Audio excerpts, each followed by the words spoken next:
आज मैं video upload कर रही हूँ एक मेन टॉपिक पे, जो है डायरिया इश्यूज़। जो समझ नहीं आता है पेरेंट्स को कभी कभी कि इस इश्यू में क्या करना है और क्यों हो रहा है डायरिया बच्चे को। इसके कारण ये वीडियो मैं अपलोड कर रही हूँ। सबसे पहले तो डायरिया का मीनिंग मैं आपको समझा रही हूँ। डायरिया मीन्स बार बार फ्रीक्वेंटली लूज स्टूल, मतलब watery kind of stool pass होता है जब, उसको हम डायरिया कहते हैं। ठीक है, फ्रीक्वेंटली होना, कभी कभार होना या वन टाइम होना is normal thing, but frequently बार बार होना loose stools, watery kind of stools, then it is called a diarrhoea.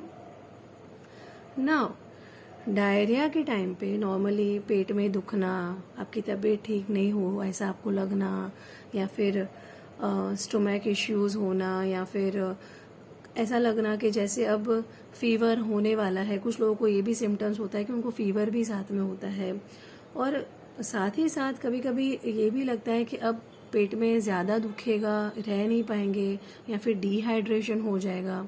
ये सारे जो सिम्टम्स है वो बच्चा कभी बता नहीं सकेगा, क्योंकि बच्चा छोटा है, या तो वो बोल नहीं पा रहा है, और अगर बोल पा रहा है तो वो समझ नहीं पा रहा है खुद ही कि उसको क्या हो रहा है और मुझे मेरी मम्मी को क्या बताना है। तो आपको ही समझना है कि उसको क्या इश्यूज हो रहा है, और स्टूल से ही ये चीज़ पता चल सकती है आपको कि सही में क्या प्रॉब्लम है। लेकिन क्या प्रॉब्लम है, किस वजह से डायरिया हुआ है, रूट कॉज तक जाना, वो बहुत ही सीरियस प्रॉब्लम है जो कभी कभी समझ ही नहीं आता है कि क्या करना है इस बारे में। पहले तो जैसे कि हमने मीनिंग जाना डायरिया का, अब आप डायरिया का स्केल समझिए। डायरिया स्केल का मतलब होता है कि समझो अगर 3 to 5 टाइम्स पर डे बच्चा कर रहा है स्टूल, ठीक है, वाटरी काइंड ऑफ स्टूल, तो उसको माइल्ड डायरिया में काउंट किया जाता है। माइल्ड डायरिया तो है उसको, बट माइल्ड। अगर वो समझो कि 6 से लेके 9 टाइम्स तक वाटरी स्टूल पास ऑन कर रहा है, then it is moderate kind of a diarrhoea. लेकिन अगर 10 से ज़्यादा पर डे अगर वो डायरिया मतलब स्टूल पास कर रहा है, then it is a severe kind of a diarrhoea. बस ये डायरिया का स्केल है, बाकी तीनों के तीनों प्रकार डायरिया ही है। वाटरी काइंड ऑफ होना और इस तरह से होना, उस मुताबिक आपको समझना है कि अब हमें क्या करना है आगे।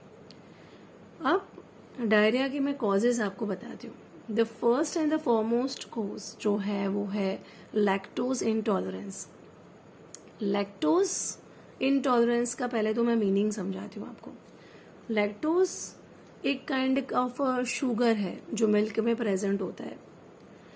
कुछ बच्चों को वो जो लैक्टोज है वो उसको एब्जॉर्ब नहीं कर पाते, तो जो लैक्टोज है, तो जो गट फॉर्मेशन होता है लैक्टोज का, वो गैस में कन्वर्ट हो जाता है, जिस वजह से उनको डायरिया होता है। तो ये एक फर्स्ट कॉज है, लैक्टोज इंटॉलरेंस।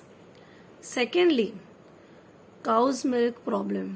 कभी कभी कुछ लोगों को काऊ मिल्क का एलर्जी रहता है, मतलब अगर वो काऊ मिल्क लेते हैं तो उनको एलर्जी रहता है कुछ टाइम तक। फिर जैसे मतलब समझो कुछ एज होती है, थोड़े बड़े होते हैं बच्चे, तो उनको फिर वो काऊ मिल्क का जो एलर्जी है वो कुछ भी हैरान नहीं करता। लेकिन स्टार्टिंग में कभी कभी ये प्रॉब्लम्स भी हो सकते हैं जिसके कारण डायरिया है। थर्ड, वायरल इन्फेक्शंस, जो कॉमनली मोस्ट ऑफ यही रीजंस होते हैं, वायरल इन्फेक्शन की वजह से डायरिया हो सकता है। फोर्थ, ऐसा कुछ खाना या ऐसा कुछ पीना जिसके अंदर ऑलरेडी बैक्टीरिया है। जैसे कि मैं अगर आपको बताऊं, अगर आपका बच्चा जो है, अगर आप उसको ब्रेस्ट फीड करवा रहे हो, तो फिर आपका हाथ, मतलब आपकी उंगली या हाथ उसके मुंह में जाना, आपके हाथ साफ नहीं है, हाइजीन मेंटेन नहीं हुआ है, बैक्टीरिया का मुंह में जाना, मुंह से स्टोमक में जाना और डायरिया का होना, ये एक कॉज है। अगर आपका बच्चा समझो कि बोतल से दूध पी रहा है, ठीक है, दूध की बोतल से अगर वो दूध पी रहा है, तो फिर जो निप्पल के कारण, निप्पल में क्या है, उसमें भी हाइजीन आपको मेंटेन करनी पड़ती है, लेकिन कभी कभी हाइजीन मेंटेन ना होने के कारण भी उसको बैक्टीरिया हो सकता है। और अगर वो सॉलिड फूड पे है आपका बच्चा, तो कुछ भी, या कुछ पानी ऐसा पी लिया जिसके अंदर बैक्टीरिया है, या कुछ ऐसा खा लिया उसने जो ऑलरेडी जिसके अंदर बैक्टीरिया है, जिसके कारण डायरिया हो सकता है, तो फिर उसको डायरिया होगा। और अगर उसने क्रॉलिंग और वॉकिंग स्टार्ट कर दिया है, तो यहाँ वहाँ फ्लोरिंग पे, सोफा पे, यहाँ वहाँ उसका हाथ टच होना और उसके बाद वो मुंह में वो अपना हाथ डाले, तो फिर उसके हाथ आप दिन में भले 3 या 4 बार धो लो, लेकिन जब वो क्रॉलिंग और वॉकिंग करना स्टार्ट करता है तो उस टाइम पे हर जगह टच करते रहते हैं वो लोग। आप चाहे डेली बेड शीट्स भी धो लो, चाहे सोफा का कवर धो लो डेली, लेकिन हर जगह ये लोग टच करते रहते हैं।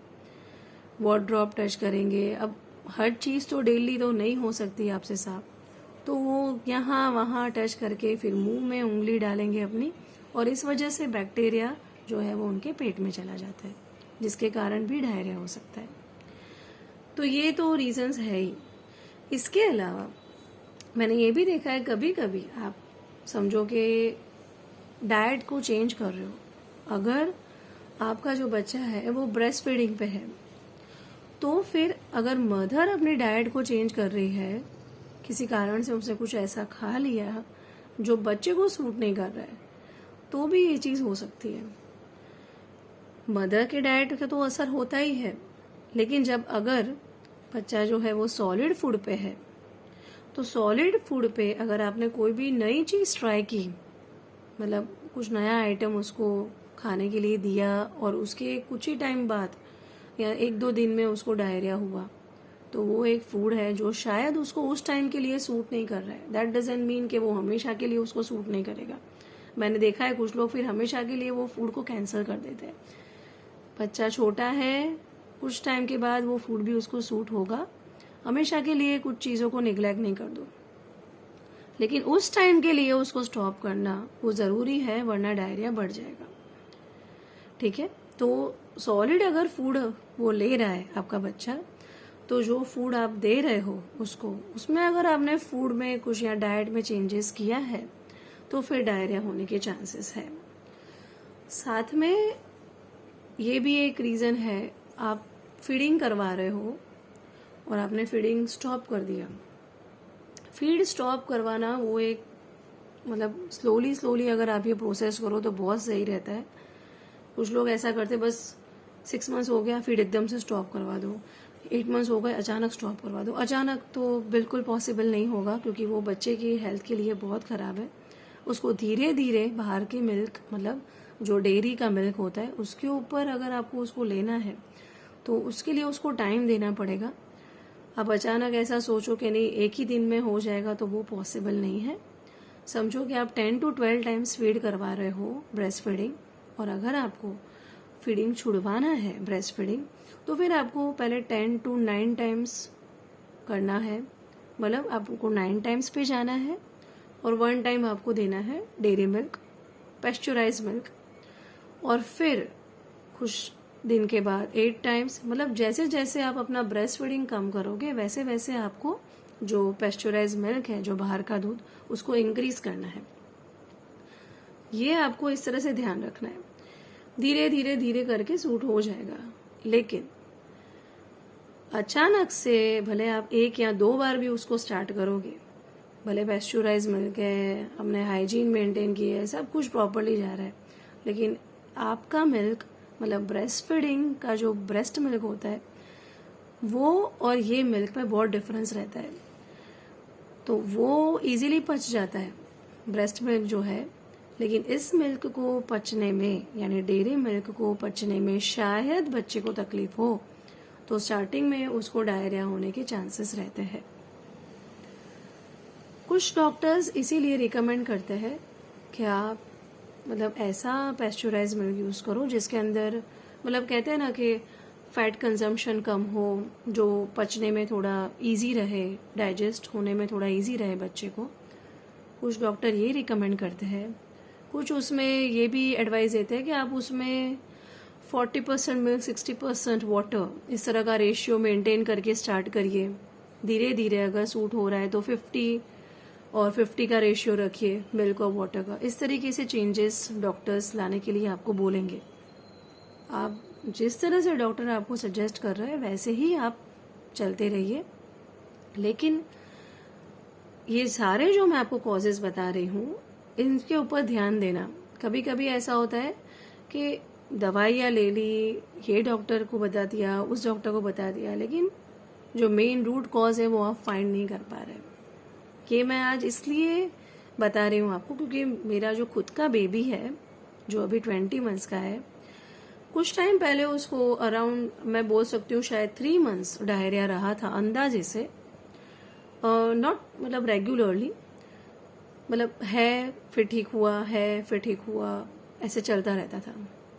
रूट कॉज समझ नहीं आ रहा था, बहुत डॉक्टर्स को बताया, समझ ही नहीं पड़ रही थी क्या हो रहा है उसके साथ। प्रॉब्लम इज कि मेरा एक बहुत बड़ा प्रॉब्लम ये हुआ कि जो फीडिंग है उसका स्टॉप होना, मैंने भी फीडिंग धीरे धीरे ही स्टॉप करवाया था क्योंकि अचानक मेरा सिर्फ नाइट का ही फीडिंग चल रहा था, लेकिन अचानक से जो ये बच्चे जो बाइट करना स्टार्ट कर देते हैं जिसकी वजह से आपको अचानक से फीड स्टॉप करवाना पड़ता है कभी कभार, तो मेरे नाइट के जो 2-3 फीड्स थे वो अचानक से पेस्चुराइज मिल्क पे, मतलब बाहर वाले मिल्क पे आ गया। और वो अचानक जो चेंजेस आया उसके बाद ही 3-4 डेज के अंदर डायरिया इश्यू स्टार्ट हुआ था। एंड ऑफ कोर्स डॉक्टर्स को अगर हम बताएंगे, डॉक्टर्स हमें डाइट के बारे में पहले पूछेंगे तो हम बताएंगे कि हमने ये चेंजेस किए हैं, तो नॉर्मल डॉक्टर वो यही रिकमेंड करेंगे कि भाई आपने ये चेंजेस किया है, ब्रेस्ट मिल्क से इस मिल्क पे गए हो तो ये हुआ है, ठीक हुआ डॉक्टर की दवाई से, फिर वापस वही का वही इश्यूज 2.5 मंथ्स अराउंड रहा, जिसमें कंटिन्यूस नहीं रहा है, कुछ दिन ठीक कुछ दिन खराब, ये चल रहा था।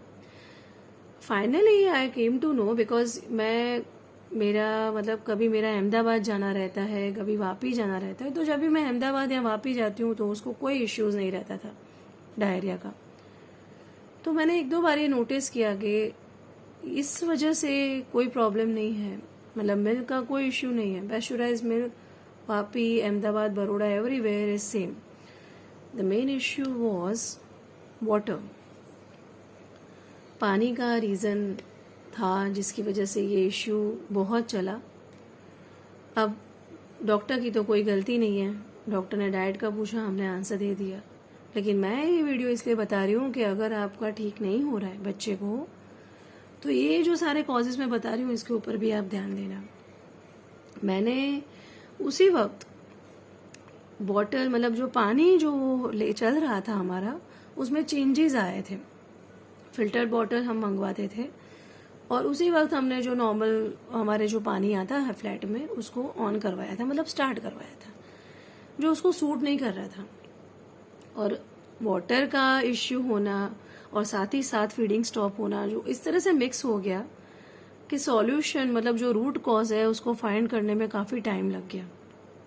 और इसीलिए मैंने शायद आपको लास्ट वीडियो में बताया था कि मैं मालिश के, मतलब मसाजिंग के स्टेप्स के ऊपर एक वीडियो बनाऊंगी, लेकिन मुझे लगा ये शायद ज़्यादा इम्पोर्टेंट है क्योंकि रूट कॉज समझ नहीं आए अगर आपको, तो मैं जो भी आपको कॉजेज बता रही हूँ उसमें से कोई भी कॉजेज पे आप ध्यान देते जाना, ये नहीं तो ये, वो नहीं तो ये, तो जिससे आपके बच्चे को ज़्यादा हैरान नहीं होना पड़े। वैसे लकीली मेरे बच्चे का इम्यून सिस्टम अच्छा है और उसको डिहाइड्रेशन इश्यू नहीं हुआ क्योंकि मैंने फुल फोकस किया था कि डिहाइड्रेशन नहीं हो उसको, और वो भी स्ट्रांग है। इतना कुछ होने के बाद भी उस बिल्कुल भी वीकनेस नहीं, कोई इश्यू नहीं आया। लेकिन हैरान तो हुआ ना बच्चा, पर कभी ये भी हो सकता है ना कि अगर उसका इम्यून सिस्टम वीक है या उसको डिहाइड्रेशन ज़्यादा हो गया, वाटर लॉस हो गया बॉडी में से, तो फिर सीरियस इश्यू हो सकता था, जो नहीं हुआ। तो आपको इन सब चीज़ों पे ध्यान देना है कि वाटर इश्यू भी हो सकता है सॉरी। और इसके अलावा कभी कभी किसी रीज़न से आपने डॉक्टर से चेकअप करवाया और डॉक्टर ने आपको कोई एंटीबायोटिक लिख के दी है बच्चों के लिए सॉरी, वो एंटीबायोटिक जो है उसकी वजह से डायरिया हो सकता है, कुछ एंटीबायोटिक से होता है। एंटीबायोटिक देना चालू रखिए, कोई प्रॉब्लम नहीं है। अगर माइल्ड डायरिया लग रहा है तो, अगर डायरिया आपको लग रहा है कि अब मॉडरेट या सीरियस पे जा रहा है तो एंटीबायोटिक स्टॉप मत कीजिए, पहले डॉक्टर को रिकमेंड करिए कि भाई ये एंटीबायोटिक होने के बाद ही ये सब प्रॉब्लम्स हुए। लास्ट एक कॉज है वो है टॉडलर डायरिया।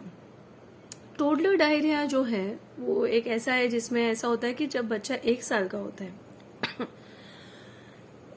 अराउंड 1 ईयर की एज से उसको ये डायरिया स्टार्ट होता है।